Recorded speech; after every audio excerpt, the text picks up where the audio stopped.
শ্রদ্ধেয় বিহারী বাবু, এই বিরহের জ্বালায় যে পড়িয়াছে সেই শুধু এর যন্ত্রণা উপলব্ধি করিতে পারে।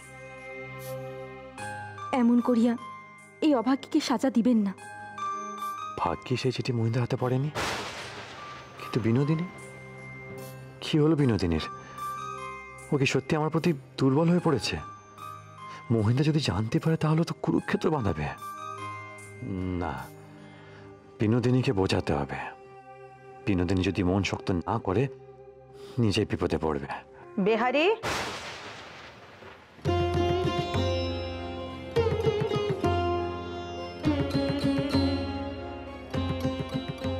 বিহারী সাত তাড়াতাড়ি বইয়ের ভাঁজে ওটা কি লুকোলো? বিহারী,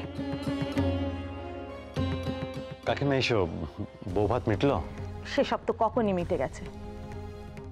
আসলে সারাদিন তো তোর দেখা পাইনি, একটা দরকারি কথা ছিল তোর সাথে। ওই যমুনা একখানা কাগজ নিয়ে যা হুলুস্থুলো কাণ্ড বাঁধালো সে আর বলার কথা নয়। আর বিনোদিনীকে নিয়ে যেসব নোংরা নোংরা ইঙ্গিত করছিল আমার আমার ভারী খারাপ লাগছিল বিহারী। হ্যাঁ কাকিমা, কথাগুলো আমারও কানে এসেছে। বোঠান বলছিল। মেয়ে মানুষকে এই জন্য একটু সাবধানে থাকতে হয় বিহারী। গায়ে একবার কলঙ্কের দাগ লাগলে সে দাগ তো সহজে মোচে নে। আর তাছাড়া আজকে ওই বিনোদিনীর জন্য মইনের গায়েও কাদা ছিটল। ওদিকে চুনিটা পোয়াতি। যমুনা যদি এসব নিয়ে আবার অশান্তি বাঁধায় তাহলে চুনিটা যে মনে ভারী কষ্ট পাবে বিহারী। কাকিমা, আমার মনে হয় না বিনোদিনীকে নিয়ে এখন কোনো চিন্তার কারণ আছে। উনি শুধু পরিস্থিতির শিকার হয়েছিলেন মাত্র। যা ঘটেছে তাতে তো ওনার একা দোষ ছিল না, মহিন্দারও সমান দোষ ছিল।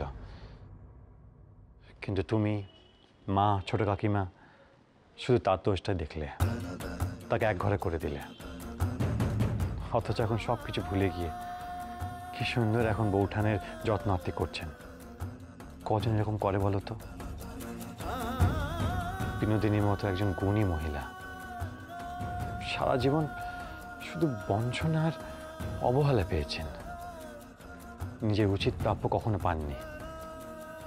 উনিও তো একজন রক্তে মাংসের মানুষ।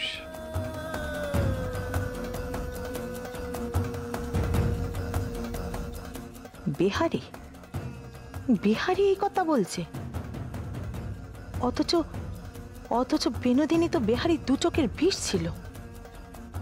বিহারীর আবার হলোটা কি?